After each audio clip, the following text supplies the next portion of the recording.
The darkness is getting deeper, where there was a little bit of light. Now that too has been taken away. Even the sun doesn't want to show its face anymore. In this part of the country, days are dark and long. There is no respite from the scorching heat. It's unbearable. In such times, people yearn for a good breeze. But here, even the wind refuses to blow. The entire region is suffocating under the weight of corruption and injustice. This story is from a small town where the leader of the local ruling party, Shambhu Dutta, reigns like a god over his people. Everything and everyone belongs to him. He has an iron-fisted control over the police, the administration, and the entire town. No one dares speak up against him. He is hand in glove with the police, especially with the officer in charge of the local police station, Prasant Singh, who turns a blind eye to all of the atrocities committed under Shambhu Dutta's name. Now listen to this heart-wrenching tale of two elderly individuals, Nalina Karan and his wife Kamala. They lived in a small hut in that very town. The hut might have appeared dilapidated and insignificant to many, but for Nalina Karan and Kamala, it was their whole world. It was all they had ever known. However, their peaceful existence was not destined to last. Their modest abode was on the verge of being demolished. And the reason behind this looming tragedy was none other than Shambhu Dutta. He had set his eyes on their humble dwelling, deeming it an obstacle to his grand plans for the area. For the uninitiated, let me tell you that the land where Nalina Karan and Kamala S. house stood was originally meant for a community park, but those plans were scrapped when Shambhu Dutta decided to construct a multi-story parking lot in its place. Now, besides the community park, the town also had a sprawling playground. However, Shambhu Dutta had his sights set on that too. He intended to build a commercial complex there. Unfortunately, the project did not materialize due to a lack of funds.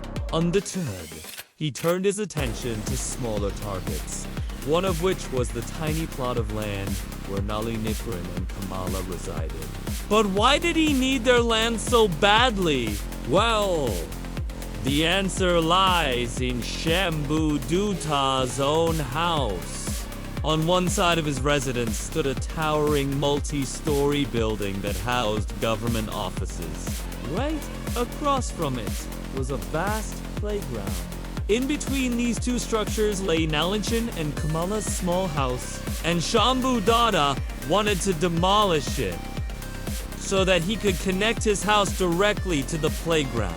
If you look at it from a distance, it would appear as if he wanted to cut the nose off the face of his own house. But to him, it didn't matter. Nothing mattered more than his insatiable greed. And so he embarked on demolishing the house of Nalina Karan and Kamala, treating it as if it held some great strategic importance. Shambhu Dutta didn't just order the demolition of their house. He also made sure to destroy their vegetable garden. Day and night, his men were on the prowl, seizing every vegetable they laid their hands on. Even the green chilies growing in the garden were not spared. It was as if Shambhu Dutta wanted to annihilate every last trace of life on that land. This went on for 3 long days. Nalinchan and Kamala couldn't take it anymore. They were tired of their vegetables being stolen. So they decided to visit the local police station and file a complaint. Who would listen to them anyway? They wondered who would stand up for them in this town. Still, they had to try. When they reached the police station, they found the officer in charge, O.C. Prashant Singh, lounging casually in his chair. It looked as though he was enjoying his afternoon siesta. Perhaps he was taking a break from chasing criminals or bringing the bad guys to justice. Who knows? All we can say is that he did unseem to have any urgent police business to attend to. Nalinakoran cleared his throat and said, "Honorable sir, we have a complaint." O.C. Prashant raised his head slightly and asked with a lazy drawl, "What is it?" Nalinakoran replied, "Our vegetables are being stolen. We don't know who is doing it. It must be someone from the neighborhood." At this, O.C. Prashant burst out laughing. His laughter echoed through the entire police station. Kamala couldn't hold back her tears. She broke down and said, "Honorable sir, our old age pension is our only source of income. We live hand to mouth. Please help us." As she spoke, her voice trembled with emotion. How could these poor souls think that the police would help them? O.C. Prashant interrupted her.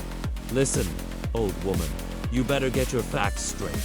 Don't assume that every complaint will receive our attention. You know nothing about how things work around here. Do you think the police have nothing better to do than entertain every Tom, Dick, and Harry? Think again. We deal with real problems, not petty issues like stolen vegetables. Your case is not our concern." "But honorable sir," Kamala pleaded, "we don't have much. Those vegetables are our sustenance. We eat them ourselves. If they are gone, how will we survive?" Enough, snapped O.C. "Don't make me lose my cool. Get out of here before I decide to lock you up for wasting the court's time. You dare complain about stolen vegetables to the police.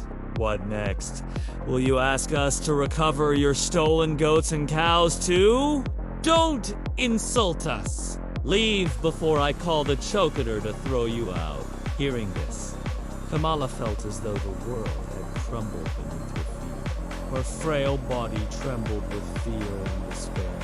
She reached out to support herself on the nearest chair, but her hand froze midair. No one dared touch her. Suddenly, Nalinakoran stepped forward, his eyes blazing with anger and determination. He clenched his fists, ready to confront the corrupt cop. However, something in Nalanchandra's tone made him uneasy, like a premonition of danger lurking around the corner. As the old couple left the police station, O.C. Prashant let out a sigh of relief. With their departure, the office descended into silence once again. For a moment, the weight of his own power seemed to press down on him, making him question the consequences of his unchecked authority.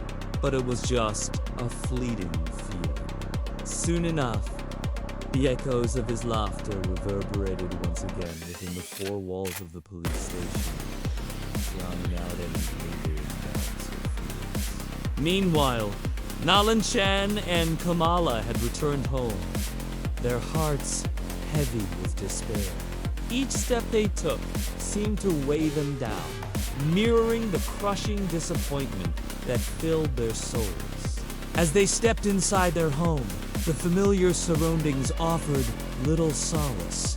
The walls that had witnessed countless moments of their lives now seemed to mock them, amplifying the hollowness that had taken root in their hearts.